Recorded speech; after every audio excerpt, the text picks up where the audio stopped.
characters date way back. I like to say they date from the dawn of the disco era, because my brother and I were kids and we'd make our own comics on typing paper, and he would leave his unfinished comics laying around the house, and he was the one that actually first did characters called Sam and Max, and they were a dog and rabbit detective, but their personalities were really different. He'd leave his unfinished comics laying around in the family room, and I'd pick them up and I'd kind of secretly finish them in a parody of his style. So they started as a parody of the comics of an 8-year-old, and that's how they started forgetting each other's names and having drawn their thumb on the wrong side of the hand on purpose, and the perspective never made sense. So it's just a way of irritating my brother, which was the dawn of these characters.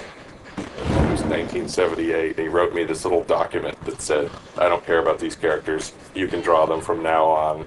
And he signed it, and I signed it, and our little scrawls are our kids' signatures. And so I've still got that weird little piece of paper, which is, I'm sure, not legally binding, but what the hell. What I do here at Telltale is I create the technology that we use to build the games and that you use to play the games. So all the tools that we use to create every episode of the game, me and my team make, and then the actual program that you run when you're playing the game is also from my team. What's neat about the Telltale engine is it allows us to make really story-based games. Ask the guys from Air Force One. Tell them they get the keys back once they say the magic word. Quiet, Max. It's the commissioner. Total collapse of the economy and downfall of Western civilization? Great grinning head of John the Baptist and a pork pie hat stuffed in a rhinestone bowling bag. We're on our way. That have a lot of character and a lot of dialogue and a lot of animation. And it's like an interactive cartoon from beginning to end. And it's all in 3D, which is great. And you can make them really fast and iterate a lot. So it really allows the artists and the writers to really craft the game before we finish it and ship it out. We started the company in order to build out games based on great character and story. A good percentage of people come from LucasArts. That's where I started my career, and we were there to work on some of the great story products that they were doing. Anyone that was into games for a long time knows that the early games of LucasArts had a special feeling around them, comedy and attention to detail around story. So we built a company that was able to tell interactive stories, and what we've done is gone after licenses that we know have a charm and an integrity that stand the test of time, and it's more than just blowing stuff up or driving around, but it's a more something people can connect with and more people can connect with. It's a good direction for games to go. Well, for the duration of season 1, I was really excited throughout the entire project about Sam Max. I never lost the drive to keep making it great. I love those characters. I love the kinds of adventures they get into. For me, Sam Max is very fulfilling because they can go in completely different directions every episode. They can always try new things. Nuclear reactors are nearing meltdown. And scores of pasty white nerds will be forced to go outdoors and socialize with normal people. They can always try new things, and that's something that really appeals to me. I don't want to get stuck in a rut ever or keep doing the same thing. Swiss cheese, right? And be quick about it. Ordinarily, I hate yielding to extortion, but I have to admit I'm half charmed by the sheer spunk of that oily little burp. Where'd you put the cheese, Max? So that aspect of Sam Max makes me want to just keep coming up with new adventures with them, keep coming up with crazier things that they can do, and just keep challenging myself to think of things that haven't been done before. I'd like to develop a gambling addiction, starting now. Well, what do we have here? I'd say the circus was in town, but I know for a fact they won't be here till next Friday, so you must be here to play cards. I'm a person with a fairly short attention span as these things go, I think. You know I have the memory of a dried trout. Sadly, yes, I do. Working on one game for, a year or 2 years or 5 years or whatever people in the industry do, is kind of scary to me, which is one reason why working episodically is actually really good, because every episode of Sam Max is kind of different from the last one. We do them in a few months and then we move on to something else, and there just isn't time to get bored. You ever consider that we might be card sharks? Or shark sharks?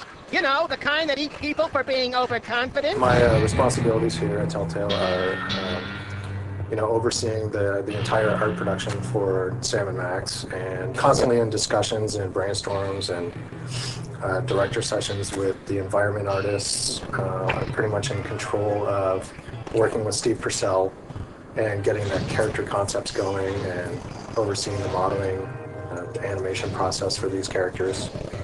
I work with the designers to kind of mock up a roadmap for the entire game. So with the environment process, I guess it all starts in the designers' heads. So obviously they have certain locations in mind. When they start to design the puzzles, obviously they're going to need certain objects, placement of objects in certain places in the environments. It's a little bit unique here because we kind of have to get things done really quickly. Obviously need a really good concept, think everything through. How much space do Sam and Max need to walk around in this environment? And get that all on the drawing. What usually happens is I'll do a couple drawings, and then Steve's drawings come in a couple days later, and I just throw mine out because they're awesome. Either that, or I'll use what he did, and I'll kind of build off that for what we need. I went through and played the original game. I actually hadn't played it all the way through before, and I knew some of the music. It was written by my old colleague. Originally, they were talking about it being a little bit darker, a little bit skewed for a slightly older audience, and maybe a little bit less cartoonish. So, to me, that translated into a little bit more of a hard jazz score.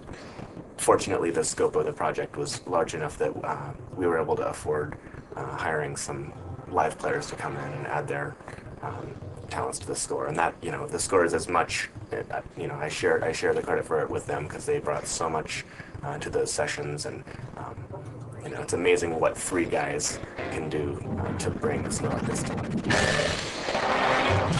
I'm a little bit torn about what my favorite episodes are.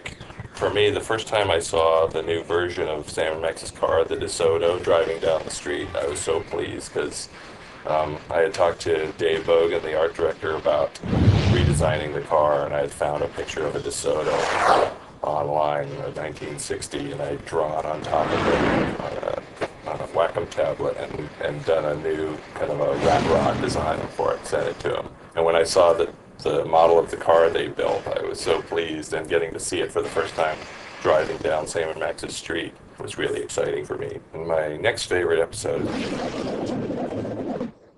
Abe Lincoln Must Die, because it was just, for me, the absurdity of getting to hunt Abe Lincoln's statue from the Lincoln Memorial. It's about as Sam and Max as you could get. The results from the emergency election are coming in, and it appears that former sitcom star Max has been elected President of the United States. In an unprecedented show of bipartisan solidarity, all of the country's political parties have desperately asked for a recount. You've got to be me, you idiot. The level of absurdity that you want to see in a Sam and Max episode. Democracy? I'll make you all my hypnotic slaves. Great to get a chance to work with Telltale on the Sam and Max series. Oh, Max, you really know how to find the bright side of everything, don't you? Yes, I do. Now let's go shoot something.